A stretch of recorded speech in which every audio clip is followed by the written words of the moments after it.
Ba, ba, da, ba, ba, ba. Hi and welcome back to the Vinyl Vandals Favorite Five.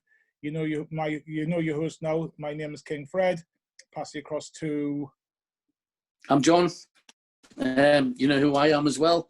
We've got a guest today, so I'll let her introduce herself as well. My name's Shelltoe Mel.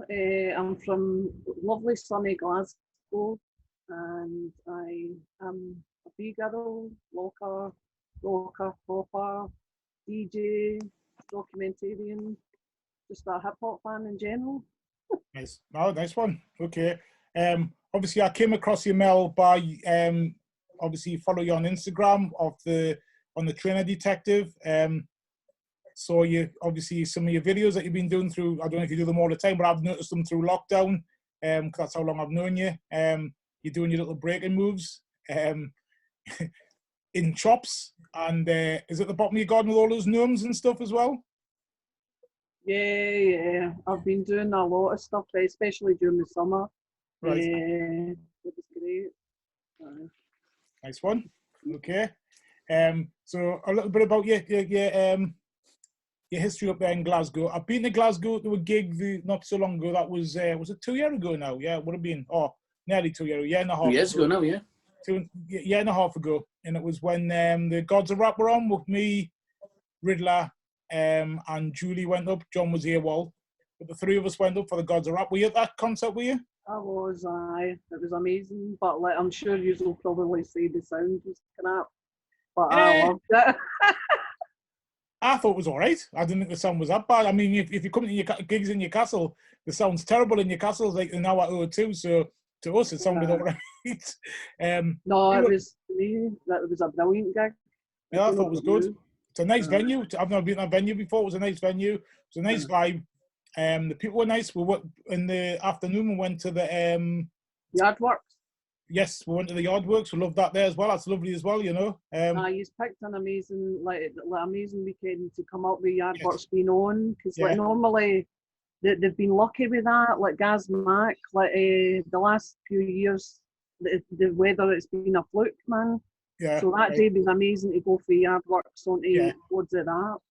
Yeah. So do they have it every year? Do they? Is it just once a year they have it? Aye. But obviously last year it never happened, you know. But it was due to happen. It's every May weekend, first weekend of May. Okay. It's been going I think it was the year before they had Martha Cooper and Nika Kramer.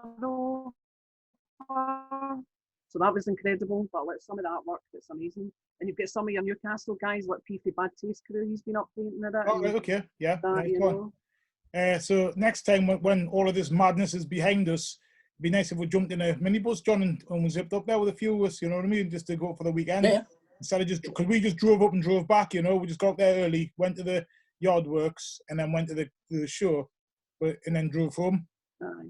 But it would be nice to actually go and stay the weekend, wouldn't it? You know what I mean? And totally. a bit scout around, you know. Aye, so next time. Recommend it, because I think they do it over a couple of days as well. Right. Okay. So, definitely do that the next time then. Okay. So you know the score. This is your favourite five. Can you tell the folks at home what you've picked? Have you picked USA? Have you picked UK for this one? Well, I went really hard to pick because I love my UK stuff as well. Got loads of UK stuff. But I decided to go with USA. Nice one. Well, you know, you're not getting away that easily. We will have you back for the UK, and we will. Yes. And we'll also have you back for your favourite five trainers as well. So don't worry. So we'll have you back a couple of times yet. So that's good. As long as you behave yourself on this one. I don't know. I might get banned. Okay. I'm trying not to swear. I've got a potty mouth. Good. I've got a potty mouth, so I'll try not to. Okay. Well, that's not good, but please try not to anyway. I will try. Good stuff. Okay, then. Why don't we just get straight into it then? Yep. Before we do, just to clarify, have you got a hierarchy of what your favourite one and what your worst? Well, not your worst, but like your. Nah. The way that I've done it is like the first one is kind of from the timeline, one of the earliest ones, you know, Right. and so has got a lot of meaning to me. Right, okay. Nice one. Okay. Well, let's go with your first one then. Introduce it. Right. Well, this one was really hard, right? Well, I'll show you the now. Yeah, yeah.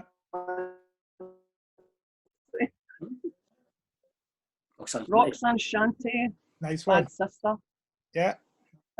Which I managed to get her to sign it as well. Oh, nice one. Even better. I know. Well, quite a few. Aye. So the reason why, like that was the one, like I changed at the last minute because Yes. I'd picked. Can I speak about like why I changed it or who I was going to go with?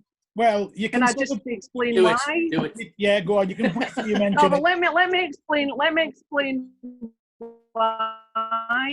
There was a few things that I was going to go with, but like right. If we're talking about like history, like in 1987, I remember I went to the Def Jam tour.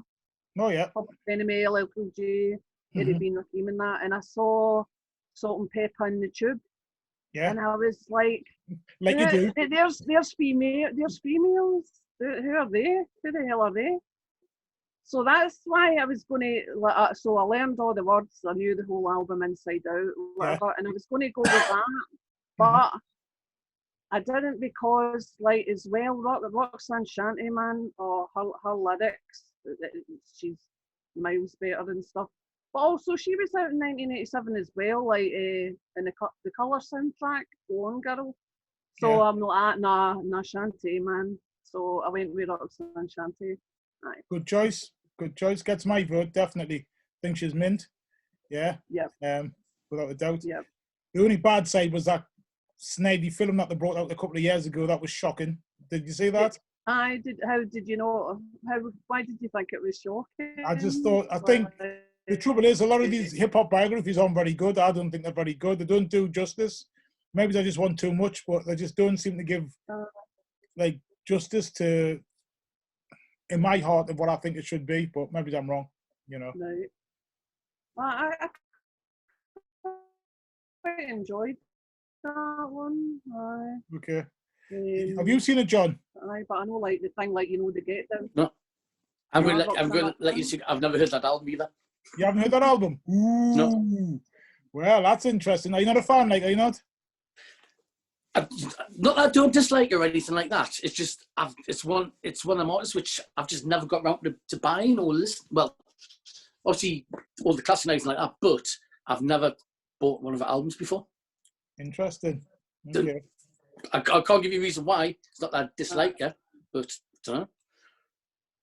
I just thought, obviously, she was fierce, you know, young lass, fierce. And at the time, it was all like, she's not bad for a girl rubbish. She was just good. Do you know what I mean? As good as the males that people always go on about the males at the time, but she was just as good as them. Not because she was like, oh, she was the best female, because she was a good rapper, end of, as far as I'm concerned, you know. And Have a Nice Day and what's Live the other on one? Stage. What's that, sorry? Live and Stage and Death Fresh Crew with Biz Markie. What's the other one that I've got the two singles I've got? Google as well. Google. Yeah, that's the two 12 inches I've got, you know. Love them. Absolutely love them. Think they're class. I'm not a massive female rapper fan, to be honest. You know, there's not many female rappers I really, really like. But Roxanne Shanty, who, for me, without a doubt, still player, still lovely here and there. Yeah, she gets my vote every single time. Okay. What's your favourite song off that album? Well, again, this was a hard one. It's horrible trying to pick, man.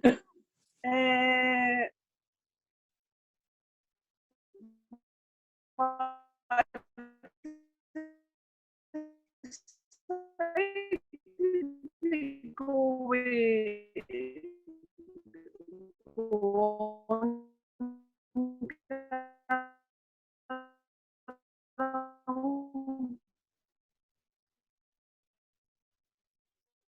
Mess up that line was brilliant, but there was also it was between that and another song and album called Independent Woman, which is really But we only want one. Laid back. But we only want one, Mel. I know. So stop your cheating.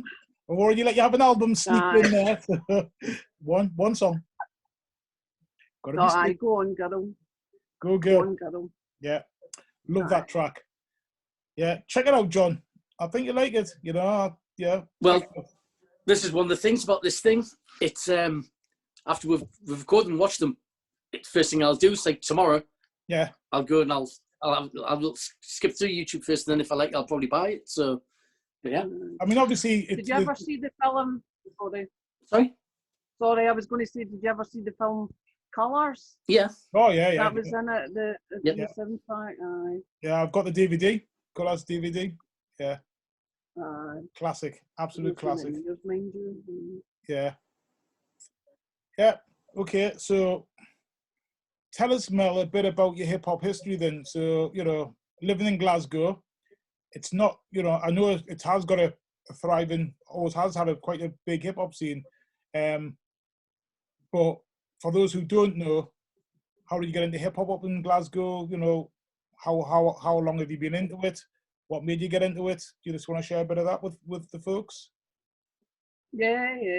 I didn't actually stay in Glasgow like back in the day. I stayed like in a village that was like about 7 miles out of Glasgow. Okay. And it was at the bottom of the hills. Yeah. And it was like hip hop. First the day, right? Well, the first that kind of one of the things a proper memory I have is of Rocksteady Crew. Mm-hmm. Hey You, the Rocksteady Crew, and that came out in about 1982. Yeah. So I remember like I had things like this as well. I looked this out to show you. Like I don't know if you remember the #1 breakdance album. No. But it was the original. It used to be like sort of smash hits and stuff like this. All right. No, I never heard of it. No, I've never. No. #1, things like that. So it was 1987. I went to my first concert in Glasgow. It was the Def Jam tour. LL Cool J, it had been Rakim, Public Enemy. Yeah. And it just blew me away. And like for there onwards, you know, like I've just been totally addicted to it and love the music. Was it packed as well? Was the show packed? Was it? It was, but like my memory is of being like one of my fond memories is of being in the queue outside, and there was people with whistles and Volkswagen badges. Yeah. Like that. Just blow your whistle. Yeah. And it was the energy. Yeah. So I remember being up the back. It was at the Barrowlands. Yes. You've heard of the Barrowland Ballroom, yeah. Yeah. And I remember being up the back, and like Eric Bean, Rakim were sort of sat up the back with the stages at the front, and so I remember dancing around in circles going, "Oh, there's Eric Bean, Rakim, man." But it just blew my mind. Yeah. So from there, I used to go to an under-18s in a club up here called Fury Murray's. Right. And I met Crash Slaughter, DJ Crash Slaughter. Yeah. No Smiths, aye. Mm-hmm. So back then he saw me dancing in the club, and he was in a band called Crack Free Media, which is one of the first Scottish hip hop bands. You should look them up. And so he gave me his contacts, and obviously it was before the internet and all that. So he sent me music tapes out to my house. Tapes like all sorts of music. Like I remember like Tough Crew and stuff, like all the dope stuff. But also like his music. So we'd meet up in Central Station on a Saturday, which was in Glasgow. Yeah. And he introduced me to a whole load of other people who were known as the 141 Posse. Right. And that through them, there's so many. There's probably names that you would have heard of as well. You know, like Mac was an amazing graph artist, and DJ Sace and Easy. They went on to be NT. Who else? Like Bose and stuff like that. Okay. Yeah. But anyway, we used to meet in this Saturday in Central Station, and what you'd do is go round all the record shops and the trainer shops, and then you'd meet up and show it's what you got, like who had that, oh my God, you get that, man, you know? So that was every Saturday, but also I went down to Smith's house and he let me hear their music, and then I kind of danced. I became their sort of like dancer, if you will, kind of thing. So there was an all dayer. I remember like I think there was Tim Westwood, Simon Harris, all sorts of Rebel MC and all that, like in Ayrshire. And I remember dancing actually to Roxanne Shanty live on stage there. That's a vivid memory. But so that's really how I got into it. Nice one. Okay. Cool. Okay, we'll come back to that. But can you share your second album, please? Yes. This one. Public Enemy. Fear of a Black Planet. Oh yes. So that's interesting. We've had a bit of a discussion about this, Mel, because the majority of people tend to pick artists' first album. And it's come up as a bit of a theme. There's not many people went and picked like second or third album in is their choice. Obviously, is that Public Enemy's third album? Yeah. So why do you pick that one above the first two? Right. Well, I was going to pick like the first one and stuff like that because I love that. I love the first two. Yeah. But when I in fact wait I check what year that came out in. Was it 1990? Yeah, it was something like. Oh no, 89. Aye. The reason being, like, the songs, right? It's like I think I was a bit older, so 1989. What age would I been? 72, maybe 17. So like maybe when I was younger, I wasn't really taking it in or what they were like on about. Yeah. Whereas I was taking it more in. And also like things like tracks like Fight the Power and stuff like that. It was on the Spike Lee Do the Right Thing came out. And that, like, see the beginning sequence of that with Rosie Perez dancing to that, man. That was like a big fond memory. So but as I say, I would pick with any Public Enemy albums because they're all like brilliant. But that one because that really. Okay, that's cool. It's your reason. It doesn't have to be any. I know, but it was so hard to pick because I was like, oh no, I want to go with the. I'm like, oh no. We'll feel your pain because we've done this as well. It's not just being. We've done it as well. So we'll definitely feel your pain on that one. Now I always liken it to like cheating on your wife. It's like, oh, if I pick these but not them, it's like I feel as though I'm cheating on these ones across here. But it is what it is. It's why we narrowed it down to 5 as well, because you could sit with 10 and it would be easier. But then we wanted to really narrow it down, and also like obviously the other thing people complain about is not having combinations, but then it makes it harder again because you could just have like Underground 1, 2, and 3, or do you know what I mean? You could what's another one I always mentioned, John? The original UK hip hop sort of. Oh, the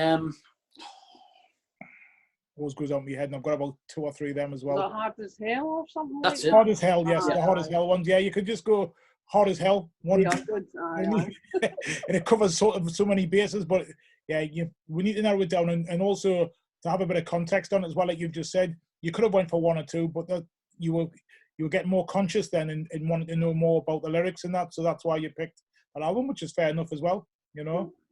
Okay, cool. Okay. What's your favourite track off that album, though? Thank you, John. Oh, now again, like this, like, oh. Well, I was going to go with Burn Hollywood Burn, because that's amazing, but then I went with Fight the Power, because like, Fight the Power, man. Which one would you pick, John, off that album? Brother's going to work it out, because I love the video for that.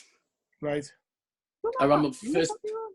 I'm not sure if I've seen the video of that. Oh, video's mint. It's I think it's filmed in California or something. I remember first seeing on MTV Raps years and years ago. But yeah, that's my favourite track. But then again, you said fight the power. Oh, I'm good now. Stick to what I said. I'd have to go, and I know it's easy to say, but I'd have to go with fight the power because of what you said, Mel. Because of obviously, I love that film. Do the Right Thing, you know. Radio Raheem, you know, all of that. Bugging out, you know, like jumping around. Obviously, you've got like even the, you know, the old guy and the woman and that sort of relationship, you know. And then even like the contrast of the guys who own, you know, like what's he called, something Danny Aiello or something, who owns the pizzeria. Sal's Pizzeria, and just that kind of like the sort of like the contradictions of like, we're in a black neighborhood, but we'll have no respect for black people, and it's like, you know, we're happy to take their money, but not respect them. But then we're like the females, so like when obviously Mookie's sister's coming in, how they treat her as like a sexual object. I just find it interesting on so many levels. That's when Spike Lee was at his peak. You know, like really, like acting as a social worker type of person, really looking, you know, like a psychologist looking through people's sort of like levels of like their lives. And, you know, I don't want to get too sort of like bogged down with it, but you know what I mean? That kind of like, it's a really good sort of like community investigation, for want of a better way of saying it, you know what I mean? They look at like how people live and the contradictions, you know, what they like and what they don't like, and they don't always make sense. You know what I mean? Reminds me, I've just saw a video before, I don't know if you've seen it, like of the sort of so-called protest, the insurrection, the Proud Boys and all of that. In the interview, you know, what happened at last week in America when they raided the Capitol. And when you look at they were interviewing somebody, I'll send you it if you want, but they were interviewing a guy. It's on Instagram. There's a black guy who's like a reporter who does photography, like a photographic sort of journalist, and he interviews people with his camera and that. And he was asking them, like, you know, the Proud Boys. And they were saying, "Oh, we're not racist." And, you know, I'm a hip hop fan. He was saying, this guy, I'm a hip hop fan, and I've got nothing against black people and all that. I'm just like, well, you're still a Proud Boy, and the founder of the Proud Boys is a racist git. So how does that scan? So it's interesting because it's like a contradiction again. I can like the music, but I don't like the people. So that's what I find in that film. So yeah, I'll go for Fight the Power. I find it really interesting because of the film. Okay, a bit more about your history, then, Mel. Do you want to share a bit more about your history? Yeah. So you've got to that stage where you're a hip hop fan. You meet at Central Station. You were saying, where did it cross over from being? Because I would have thought then, were you just going with lads to go to there, or was there lasses going with you as well? There was a couple of girls, but not many. Like and I would just let them meet up, like as I say, hang about, go down the shops and what have you. Yeah. Like that. Were you still at school at this point? Was I? Or college? No, I never went to college. Okay. Because I moved into town. I think I moved into town kind of earlier on, maybe about 17, something like that. Right. Okay. So because I remember going to clubs, like I'd go to the under 18s, but then I'd also go in the over 18s. Yeah. The sub club and what have you. Yeah. So so we'd meet up, and obviously like back then, like I had a friend, Julie. I remember Julie. Right, Julie's dad stayed in America, so she used to get all the LA Raiders stuff, you know, like Ice Cube was here and all that you couldn't get here. And we'd also get the UMTV Raps videos. Okay. So that meant that we would practice all the routines for the videos, so we had all the dope moves, man. So but because there was no internet, right? Because like my kind of background is in like dance. I went on to dance. I'll explain probably more about that later. Yeah. But back then, so it was just your like UMTV Raps videos, because you couldn't learn, like I didn't learn till later. Again, I'll speak about that later. But I didn't learn breaking until the 90s. Okay. But I was a like hip hop dancer you know, sort of music videos. But like we used to go, so we'd have these routines, and we'd go to, like, I remember going to the Southport Weekenders. Did you ever go to any of them? No, I've never been. Oh man, like Westwood was DJing and stuff like that. So we'd go down with our moves, you know, stuff like that. And then we go to like London, to the Lively London jams and things like that. But it was amazing because, as I say, like you couldn't get like the LA Raider stuff. So she got it for her dad and that. I suppose why I'm asking about the female connection is because at some point, obviously, the earlier years, there was girls hanging around, and then girls seem to disappear as you get older, and it tends to be there's not many girls left. So when you go to gigs now, there's not many females. Do you know what I mean? You know, you tend to have loads of lads and a couple of females. I don't know, you know, wherever I've been, that's been the case. And if girls are at gigs, it tends to be because they've come to support their partner, because their partners or their husbands gone there. We've gone along to sort of support them, but they're not really massive fans. They just go along for the pint and the night out. You know, I often wonder why that is. Is that because they just outgrow it and they just think, oh, because we're just all middle-aged to old men now, and still trying to relive our youth, and some females still want to do that too? Is there a reason for that? You know, is it because of the sexism and the way a lot of men are at gigs? You know, like, which I've witnessed myself. And if Julie was here now, you know, you said you've watched Julie's one in Inch's one. I think it's something that needs to be addressed. So I'm always going to talk about it, but it's just like that kind of like women make to feel uncomfortable, sleazy messages on Facebook, and you know, that kind of thing. You know. Well, yeah, you only have to. It's a great big sausage fest, basically. Yeah. Back when I was young, like, I was lucky that like some of the guys like showed me some things. Like Donnelly showed me my first shot on the decks, you know. And then later on, I met Archie and that, and they showed me like breaking, Archie and the Bull Freaks and Neville and stuff like that. But it was, for me, it was always, I always loved the music, and I've never been like a girly girl. You know, I had three brothers, and so, but it was always about the music. So I was just like one of the guys kind of thing. But like we talk about, I think it was Julie that I remember heard her speaking, or Karen, one of them, about like going into the record shops and how intimidating that was back in the day. Like it was quite, oh God, like I used to go into 25 Precinct. But nowadays it's good to see. So it feels a bit crappy because like now I still love the music. I still love my hip hop dearly. And a lot of the people maybe like of my age or era have fell away, and especially I can't even think of even any females when I was young that would still go. Yeah. But like you now we're living. It's good to see things changing.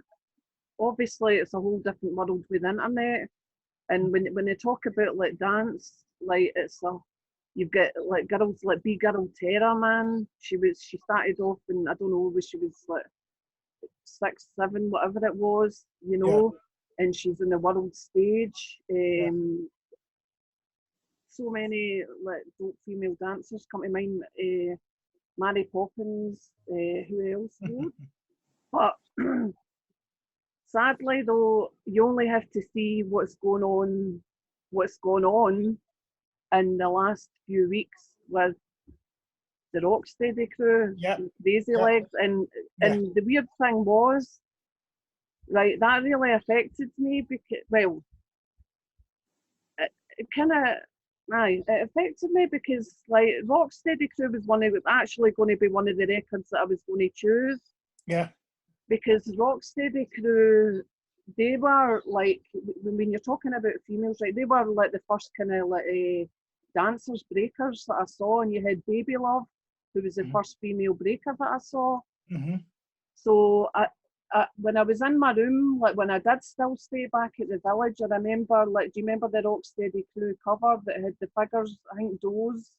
I don't know if it was Doze that drew them, but like I drew them in my door and all that. Yeah. Copied the cover. So, and then through the years, like I've been lucky enough to train with these guys like Ken Swift. I've trained with Wiggles, and I see them as my mentors, my teachers. Yeah. And then for like one person's actions, you bring down a whole crew, a legacy, man. It's so sad to see. I agree. I hear what you're saying, but I've had to rationale this. But during the day, I'm a youth worker. I'm a youth work manager. Yeah, work with young people, and I have a team that work. And I think you've got to put it in this perspective. What we're going to be careful of is hip hop is no different to rock. It's no different to the Houses of Parliament. Yep.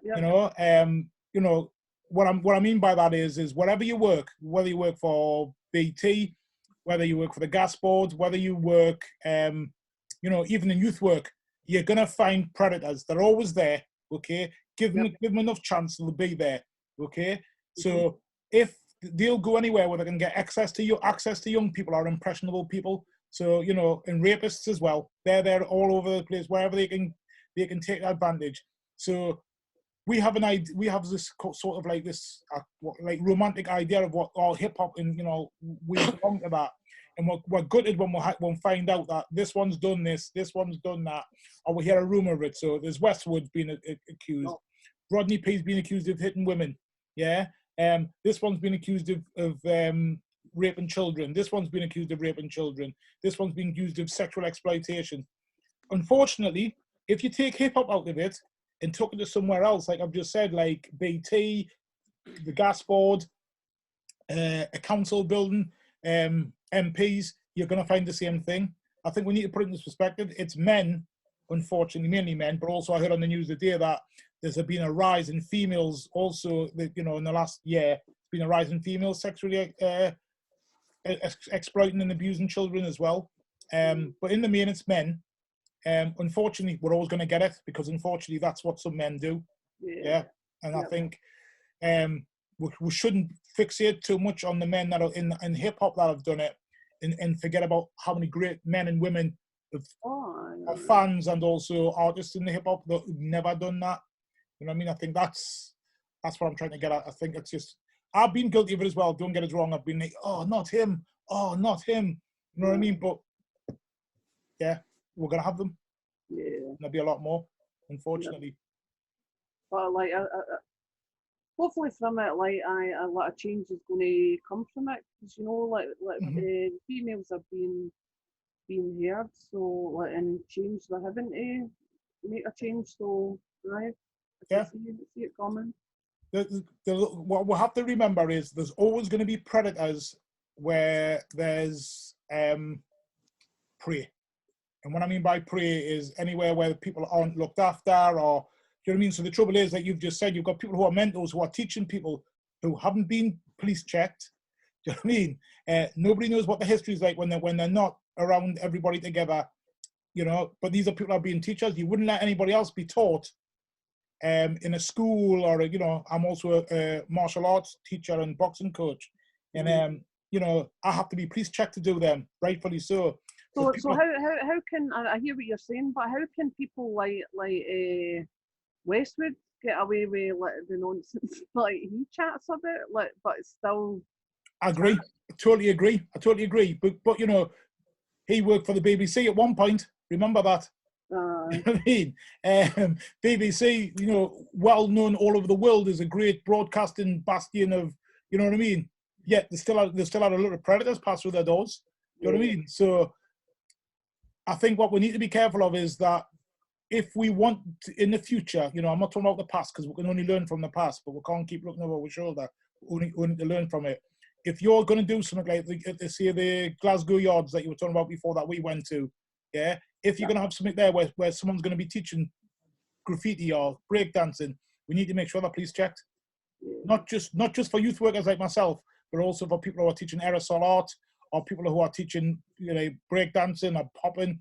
We just need to be careful that we're not leaving children or vulnerable adults, I'm talking about females as well, and males, who can be taken advantage of by some of these predators, who are financially exploiting and sexually exploiting. I think we need to look after them in our community. We need to police our own community.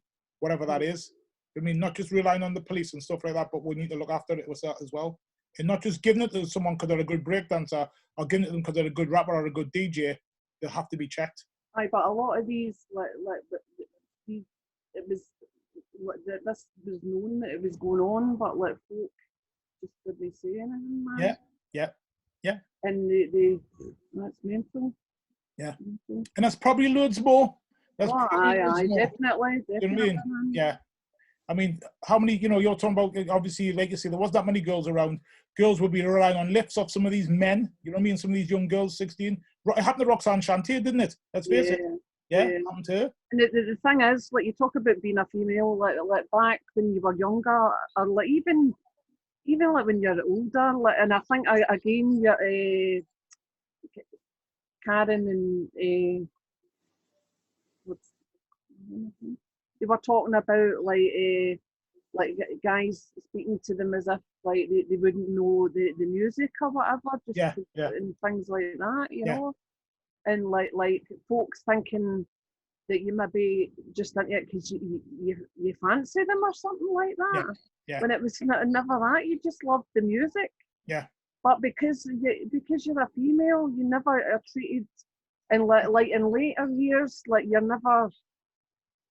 It's not the same for a female, no matter what, because I'm usually probably will be the last to get asked to DJ or whatever, things like that. It's always the pals, you know, and just whatever. But you just need to keep pushing on, do your own thing. It's a shame, but we'll have to acknowledge it and we'll have to talk about it. This is why I bring the subject up. And that's why it's sorry as well. Like, sorry for butting in there. Not but, like it's so good to see up here, like see MCs. We've got a strong female MC good group up here. Yeah. And that is so refreshing to see, because like the thing, this is what I talk about, like I'm kind of gutted a wee bit, like, because when I was younger, like I didn't have the opportunity to learn graph. I would have loved to. Yeah. But like there just wasn't any workshops. I would have loved to have MC. Now I'm MCing now and I'm nearly 50. Yeah. Which is better late than never, you know, man. True. But like now, I'm seeing younger girls. There's girls up here like Empress, man, who are killing it, stuff like that. And I'm like, it's so good to see. Good.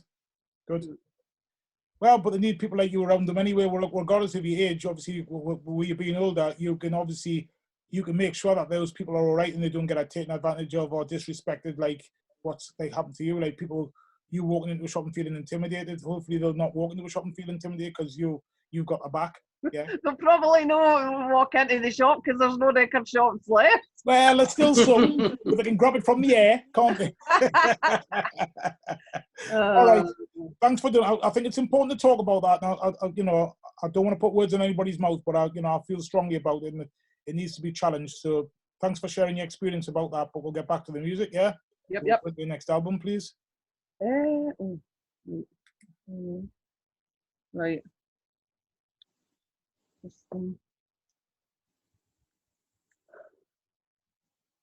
Jiru. Yeah. Okay. Signed as well. Again, yep. I take my records everywhere to try and get them signed. Good on you. So, Jiru. That album, like obviously Premiere and the behind it, the music. The song is the most. Wait a minute and see the one. It's just that like well, I'll talk about like the track, the one track that comes in mind. Ain't the Devil Happy? Yes. No. Sorry, You Can't Stop the Prophet. Mm-hmm. Is the way that he's talking about like everything. Oh no, they could put me in the barber chair. Oh no, they're gonna cut my hair, but they can't stop the prophet. No, prophet, it seems like you're in a bit of a jam. Oh, and what you did to my wife, it was nothing. Oh man, brilliant. Yeah, I do like that album, gotta say. Yeah, that's the album with Played Yourself on it, isn't it? No, that's the second album. Is that the second album? That's Wrath of the Math. Wrath of the Math? Okay. Yeah. That was got Come Clean on it, hasn't it? Aye. It's got, and the other one that I liked was like Dirty Rotten Scoundrels as well. Ain't the Devil Happy? Yeah.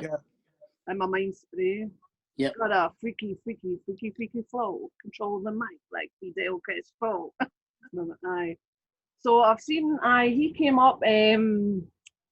He came up to Scotland with MC Mello. Yeah. At the garage in Jonesy D. Then they played. Okay, cool. That was a way back, but like since then he's played quite a few times. I've seen him like all over the place. And, like went down to the breaking convention, and he was like doing the thing in the park. Yeah. But I know that was a good album. Nice one. I miss those breaking conventions. I remember when they came to Newcastle the first time they went to the Theatre Royal. It was a brilliant event. I took a group of young people there, and the room people were like, "You do you want to go to the theatre?" They absolutely loved it. And it was a contrast. What year was that? Who was? Oh, it would have been around.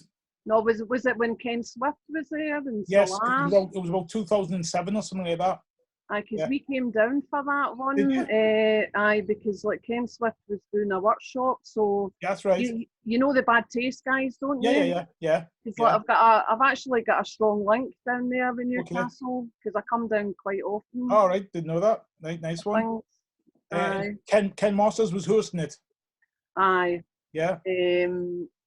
So like we came down because they were given Ken Swift was giving the Earth Crew, the Flying Jalapenos, a workshop. Yeah. So we came down for that and then stayed. I can't remember if we went up the road, but we took about 12 young people with us, and they didn't really want to go. They were like, because they weren't like they weren't really into sort of like hip hop. They were into rap, like the newer rap. You know what I mean? We were just getting into like crunk. I think crunk was popular at the time, like Little John and that type of stuff, you know. So we took them, and it was funny because they went there with their baseball caps on, and you know what I mean, the baggy jeans and that type of stuff, and that, you know. We sat down, and there was people there that have obviously got tickets for the theatre, like just an annual sort of like a season ticket.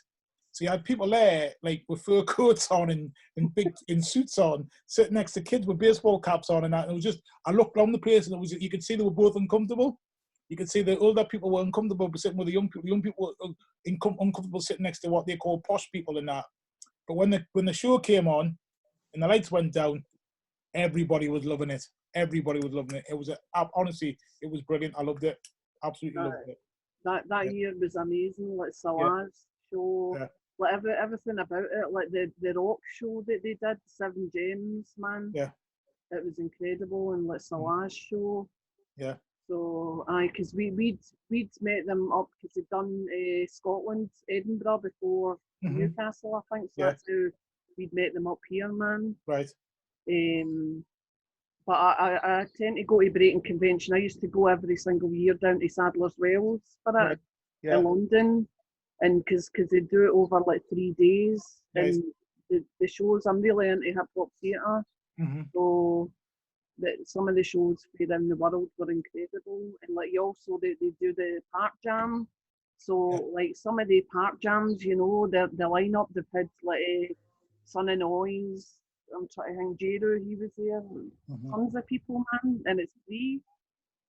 So again, like last year it never happened, so I'm hoping like this year it will happen, you know. Yeah, hopefully. But I recommend that for anyone. Definitely. Okay, next one. John, you know the question to ask? What's your favourite track off the album? I was Can't Stop the Prophet. Okay. Classic. What's yours, John? Come Clean, probably. Or Dirty Rotten Scoundrels. Come Clean, I'll stay. Dirty Rotten Scoundrels for me, like. Right. Was Dirty Rotten Scoundrels, was that not in a Gangster album? Was that of course it is. No, I'll tell you, no.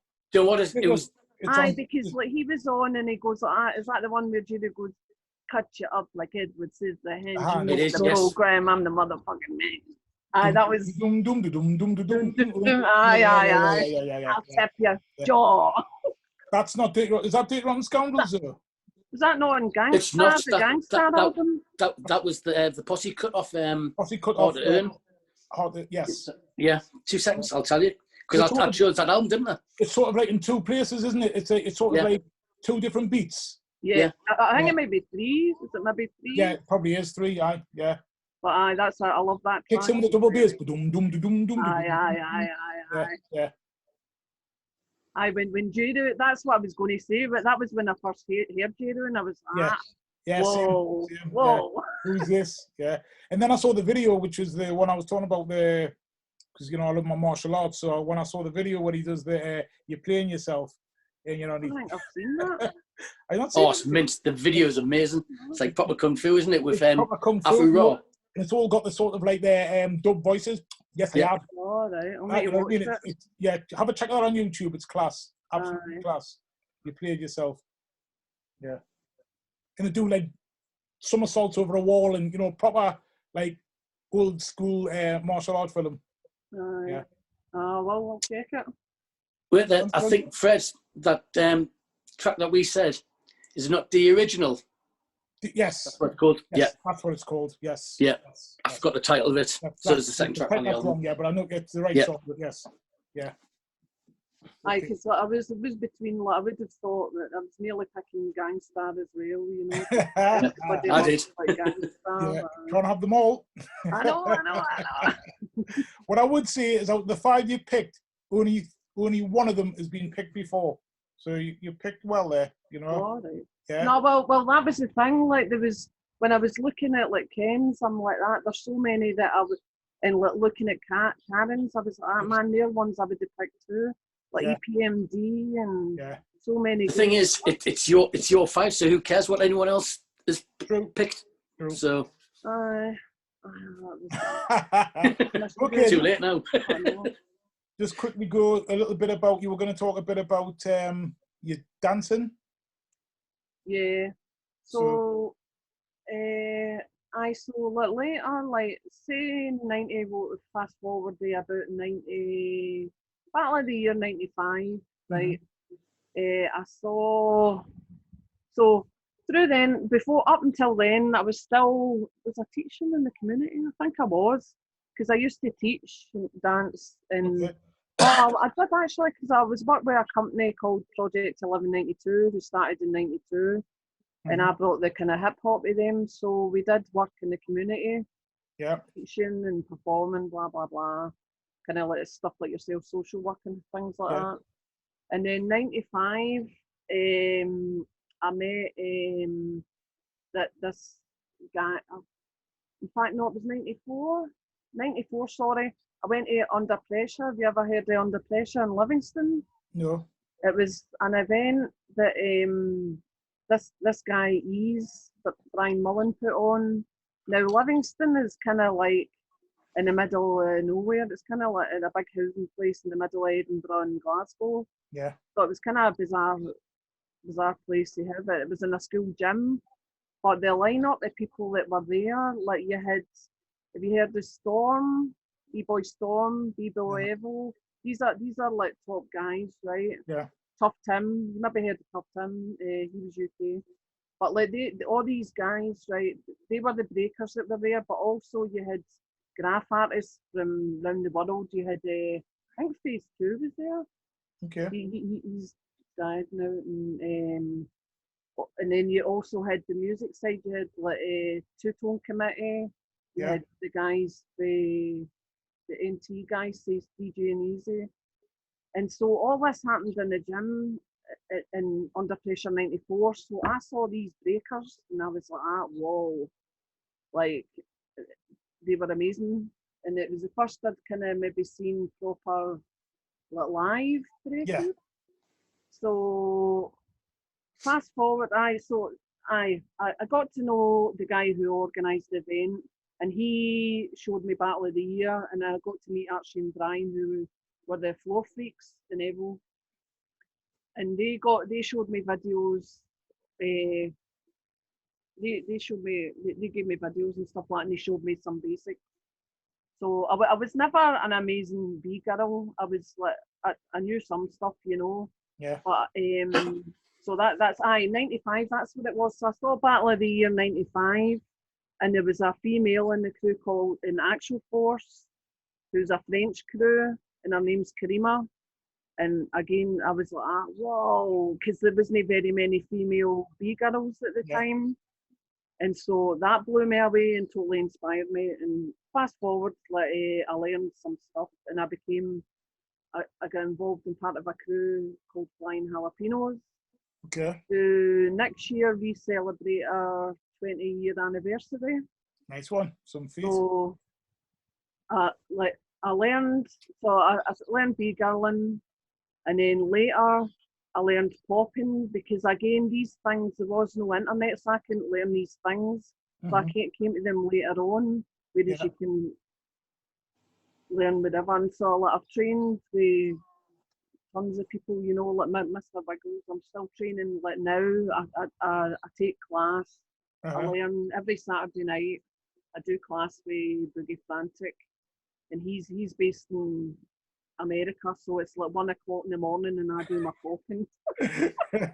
I go for a wee power nap after work and then I wake up, right, and they're all fresh. I'm like that. Pop, pop, pop.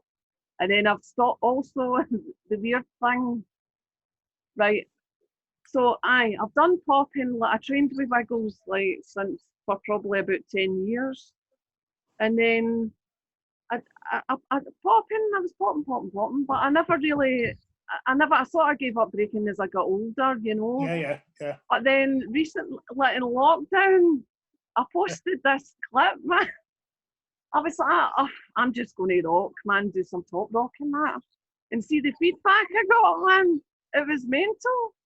And because of that style of dance, I'm kind of relaxed with it. It's like my music with his popping, I'm more kind of focused, I should be doing this, I should be doing that.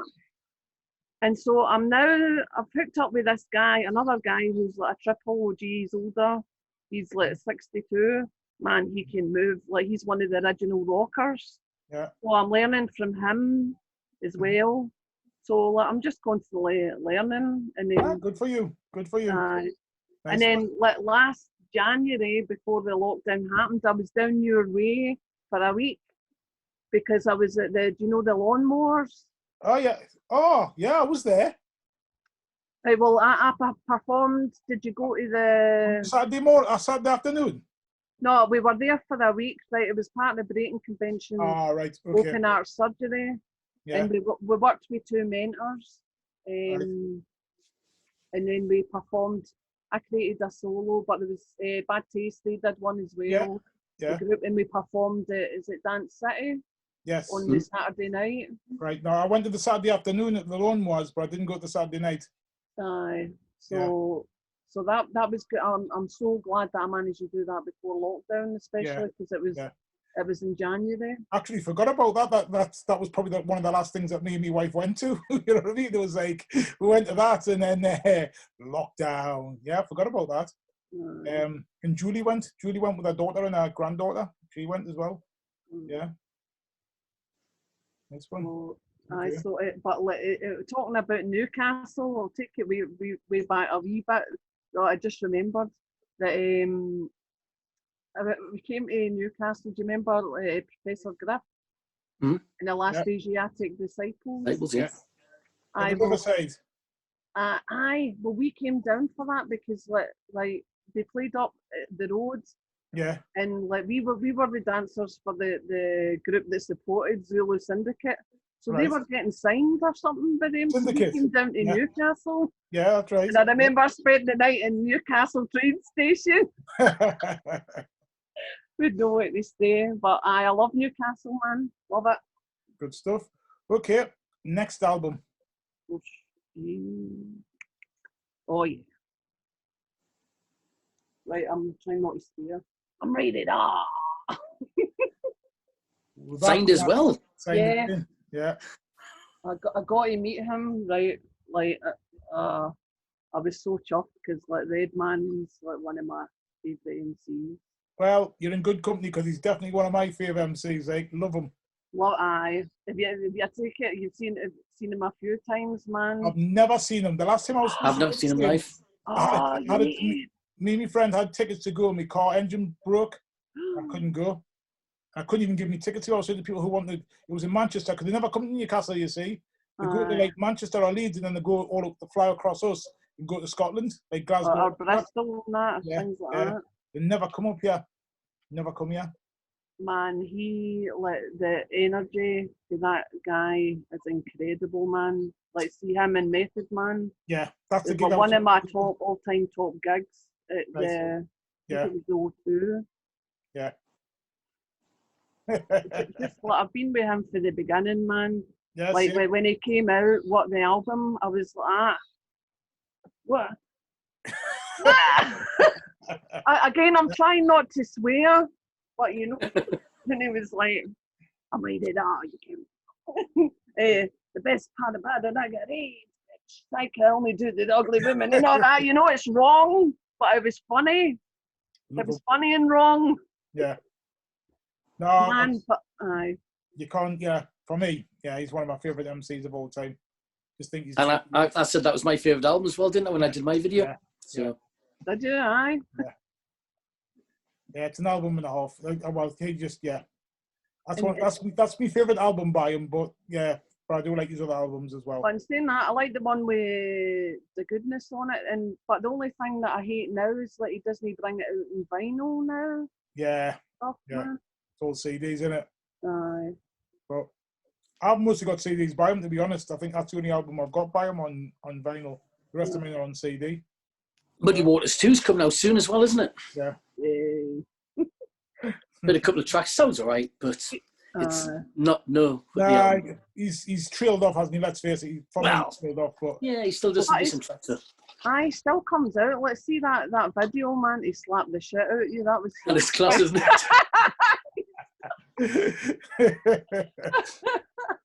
Like he's kind of like as well at Busta Rhymes. I love Busta Rhymes, but Busta Rhymes can come out with some mints, but then he can come out with some like the next minute like some proper top good stuff. But yeah. So Redman, but as well with the funk track again, like I would have picked EPMD, but like I love Redman, his voice, you know, and his presence, man. Yeah. Favorite song? It was between Rated R.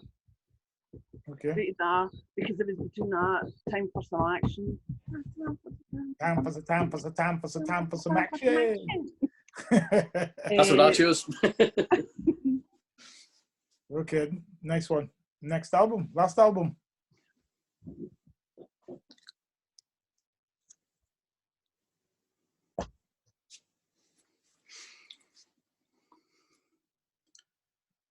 Oh, yeah. Oh, signed as well. Bloody hell. Run the jewels. Run the jewels. Where did they come from, man?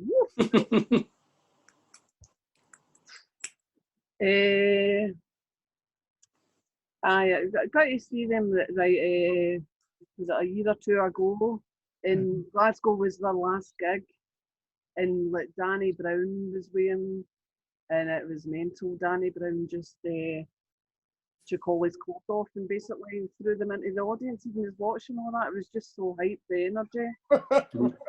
but like, okay, Danny. That's one way to finish it, but it was like he had really good clothes on as well, man. Why are you jumping that way? But no, Run the Jewels, like just so many different things they can do, like comedy kind of like tracks and like then talk about the most serious like stuff ever, and like the music as well. Like I know, I know you were saying King Fred. I don't know if you like them or. I'm not a fan. No. I don't really get it.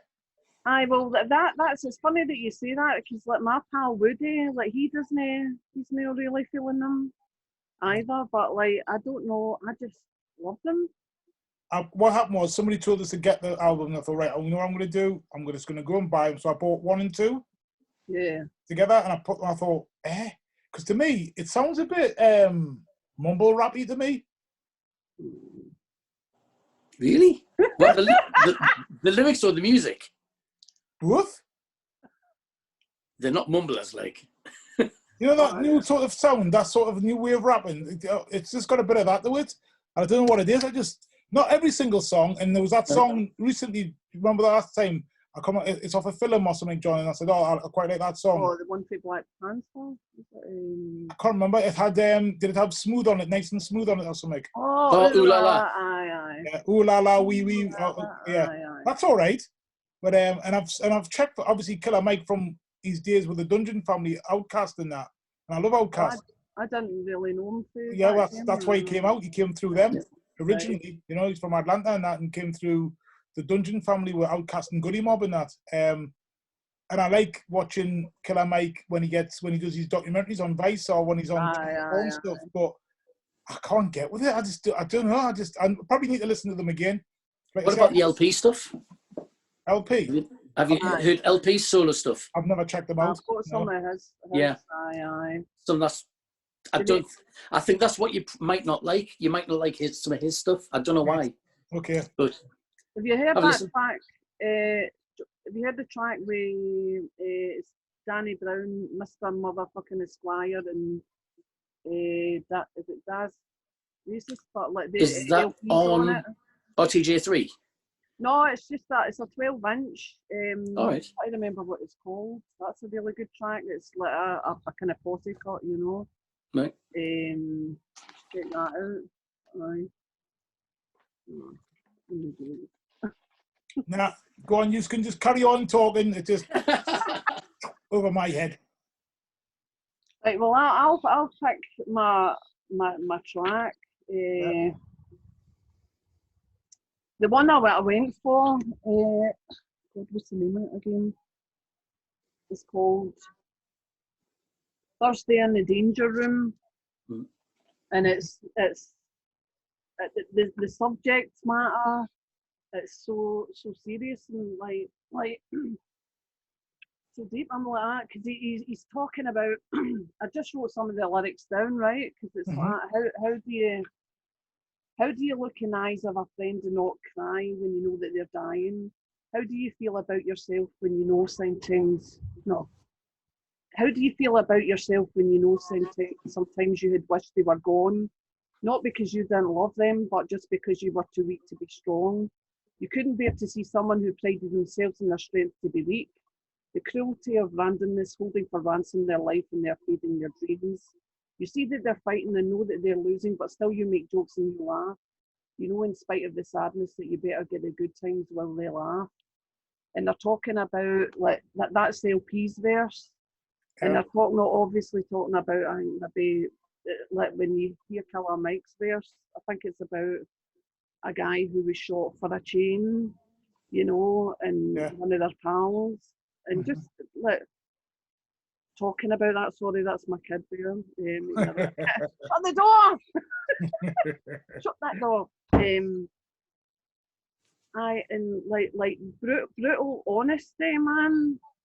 But the music underneath it, like it's so like even like a day listening to it brought me into tears, man. It's like.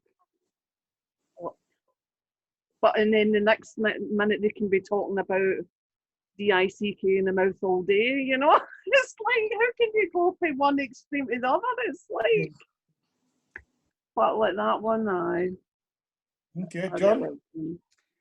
I like Stay Gold. I think that's probably one of my favourite tracks off the album. I think it's like the third or fourth track or something like that on it. What's the significance of the hand gestures on the album covers, which are always the same? Do you know what? I don't know. Idea. I don't know either. So I know on the first album, there were like zombies, weren't there, with the zombie hands? And then obviously it's just gone on from there. Have you got Meow the Jewels? No, I nearly bought it, but like then it's weird. Like, nah, it's really I listened weird. to it and I thought, nah. What is Meow the Jewels, dare I ask? It's basically a Run the Jewels remix album, which uses cat samples. Oh dear. Okay then. Have you got anything else you want to share with the people, Mel? About that album or in general, Steve? Or just in general? Just in general, because we've come to the end now. So. What to think of? Probably talk to your ears off. That's good. That's good. We like talking to people. Bit of a blather, aye. No, that's good. Well, we'll definitely have you back. It's been a pleasure having you on. So thanks for coming on. Now you need to go away and think about your UK 5. Yeah. Well, can you do like singles? No, not yet. Oh, not yet. We're gonna do a top 5 12s. Yeah. Yeah. But at the moment, we're just doing albums because we haven't really done enough of it. This is our second season. I think there's quite a few people I would still like to interview, and some of them are coming on board. So yeah, by the time this comes out, we'll have shown an interview with Mr. Spice from the Brotherhood. Right. Okay, and we will show an interview with MCM Caveman. Caveman. Yeah. So yeah, and there's a few others. Hopefully at some point we're going to be interviewing MC Duke. He said he's now finally said he'll do it. So yeah, I'm riffing. What a track, man. There's a few other people who've said there's plenty there. There's about 15 there already. So check them all out. I will definitely. Yeah, Outlaw Posse being on. Help us out, John. K9, Mercury from Gunshot. Oh, Gunshot. Yeah. It's been good. Blade. I watched the Blade one. Yeah. Blade, he used to buy his records for postal orders. Yeah, that's right. Back in the day, man. Yeah. And he used to come up to art school and that. So Who else have you had? There's lots of people said they'll do it. It's just trying to get them to sit down and do it. So, and it's also obviously time for me and John taking advantage at the moment because I'm working from home and John's on furlough. So we can do it then. It's easier to do. You know what I mean? And then Riddler works and Julie works. So it's hard to try and get us at the same time to be able to do that. We've got to balance that with family life as well. I'm working all over. So I was hoping to see Julie, man. You know. Tell her I said hello. Well, tell her because she's camera shy, so she doesn't need to come on here very often. So it was good to hear her and meet her. I was hoping to meet her. But next time when we do the UK one, I'll say there's a special request that you've asked for her to be on, so I'll get her on for that one. Yeah. I should have worn my wig. And then obviously we'll get you on for the trainers, and obviously we'll need John on for that because John's a trainer aficionado. For that. Okay. So is Julie as well, though. Mind you, so is Red Level owner. So yeah, true story. But now you're extra. You know the flipping the numbers and everything after a certain name and in the catalogue and serial number of each trainer you want. You know, so you're definitely the trainer aficionado in the group. What's your favourite? Is it Adidas kind of? What's that? What's your favourite? Adidas or? Well, that's an argument between me and John. Can you guess which one I am? Puma. Me, no. But by the picture on the back, I'm just saying Puma. No. Well, I mean, I like Puma, but it's not my go-to one. My favourite one is Adidas. That's my I'm an Adidas dude. I'm a Nike person. John's a Jordan dude. Yeah. I won't have them on my feet. Mind you, I had to when we did the Christmas special with the trainers. Yeah. I had 2 pairs of Adidas, and I got absolutely slated for both pairs. So they were horrible. Yeah, true. Man, slippers. So are the shows up about the trainers? Are they up? Yeah. Right, so what we did was, it's my son who's at university. He's just graduated. He was doing filming, so I just said, to help him out, and that, why don't we combine and do the thing called the Trainer Detective, which is this thing behind here. So the Trainer Detective. So this is the end of the record now, folks. We're just talking about what else we do. So the Trainer Detective. We started it, and then lockdown came, so we did 4, and then we broke for Christmas, and we're going to do some more, and then there was this thing coming from China word, and then the next thing you know, we're on lockdown, so we couldn't actually do them, and we had to film around my son's availability because of him being at university. getting ready to do his dissertation. So and then lockdown came, so we couldn't do it. So what we've decided to do just for now, to keep it going, is just do them from obviously from Zoom and just get people to do their 5 trainers. But on our YouTube channel, which is well, I don't have to say it because if you're watching this, you'll know what it is.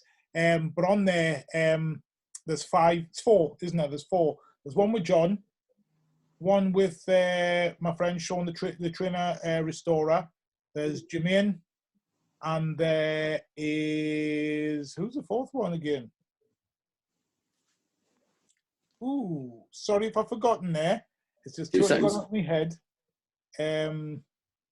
Who's the other person? There's definitely 4. 2 seconds.